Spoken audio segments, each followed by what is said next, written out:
it's a celebration. It's wonderful. Michael, this fashion show, I mean, this place, let me tell you, when you go through something like this journey, I mean, the biggest thing that I can say that I've learned is people are good. People are so good, and I have been so blessed. I have nothing to complain about. I mean, even at the gym, I wanted to start. Kristen took me to the gyms, Ocean View Fitness on A1A. She said, let's do a little boot camp, you know, get you ready before you have your surgery. We'll do some working out, and I did, and I got addicted. I loved it. And after I had I only went for 2 weeks because then I had to stop. I had my double mastectomy just about 4 weeks ago. So we're not there yet, but we're working on it. And I was going to go back. I wanted to go back. And I talked to the owner of the gym, and I said, listen, you know, I think I want to sign up for 4 days a week and work out because I love this. It's helping me so much. And he told me the price that it costs to train. And I went home and I thought about it, and I said, I have no business doing this right now. I got bills coming in, the yin-yang, I have cancer. I mean, it's just ridiculous. So I went back and I talked to him, and I said, listen, I think I'm going to pass, you know. And he said, you know what? I just want you to come. I want you to come for free. I want you to be here 5 days a week. He said, you're such an inspiration. You're so fit. I just want people to see you. Just come. Is that amazing? The wigs out here. Thanks, Joe. The wigs that we have out there. Young's Wigs on Barnes in Rockledge. This woman, what a doll. I went in there, I said, could you donate something for the pink party for us? She said, come on in and pick out any wig you want. So I went in there and found this one. I didn't mean to buy it, but it just looks so good. So I put this one on. And she gave me all 6 of those wigs. She just started pulling the wigs down. She said, these are all for your party. And I said, well, gosh, I'm at least going to buy this one from you. She said, no, you send me people all the time. I want you to have it all. I mean, I brought my car, and she just loaded my car with it. I mean, people have just been so incredible. I want to, besides thanking my family, thanking my boyfriend, thanking my staff, my kids, everybody that, Erin, I'm sorry, I just got to stop 1 second and mention this lady. She just has been, she's gone through what I've gone through, but she's ahead of me, and she changed my life. Just inspired me. I was scared when I got diagnosed. I didn't know what to expect, and she was like, girl, you got this. Let me tell you what you're going to do. Let me tell you what you're going to do. This is what's going to happen. This is what you're going to do. This is what you're going to bring to the hospital.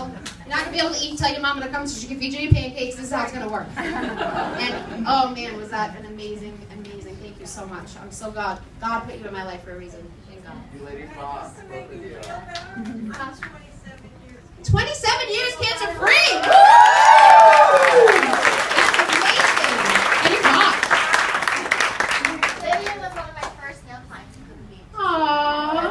Vivian, you're beautiful. Thank you for sharing that with us. Yep. Well, something I got passionate about when I was going through this journey was wigs. When I got diagnosed, I said, I am never walking around bald. That means it's just never going to happen. I'm never, ever going to be without a wig. I'm going to wear a wig to bed. I'm going to wear a wig in the shower. I'm just always going to wear a wig. You don't know what your head's going to look like. I mean, it's just really scary. So before I even lost my hair, my chemo nurse said, I want you to cut your hair short, because my hair was long like this, and I want you to get used to it. So I did the short haircut, and then I just went crazy with my family, and I went and bought all these different, I bought like 5 or 6 wigs. A short platinum blonde, long one, all different wigs. Turns out after being in August in Florida in the heat, and wigs are super uncomfortable, I'm just gonna tell you right now, I ended up not wearing, I don't wear a wig all the time. I don't know if you guys have seen my cover of Space Coast Business, Space Coast Living magazine. Obviously I'm walking around bald, and it's all over town. So, but what I went through, I wish people didn't have to go through, because I spent a lot of money on wigs that, I mean, people were wonderful, and my mother raised, the teachers she worked with all donated money and said, we want God to have a beautiful wig. I mean, people were just so awesome, but it's hard to come across, to know what to expect, and it's hard to get a good wig, you know, that looks good but isn't that expensive. You really got to spend a lot of money. Erin, your real hair wig, $2,000, she told me. I'm like, I'm not getting one of those. So I decided to start a nonprofit organization called WIGS, and it stands for Women in God Strong. And it's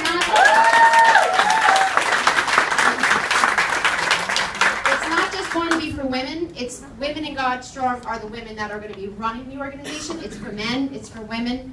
I wanted to just make this a little bit more personal with the wigs. I found out how you can take wigs that people have. Like I've got 5 or 6 gorgeous wigs that I'm not going to be needing very shortly. My hair under here, I'm like a chia pet. You should see my hair.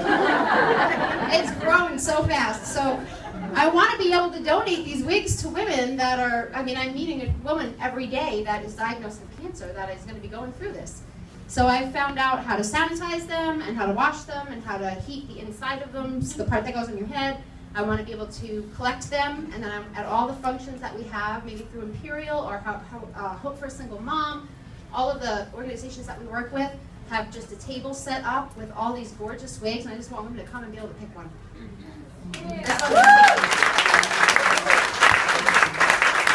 That's just the basis of it, but there's going to be a lot more things I think that we're going to do with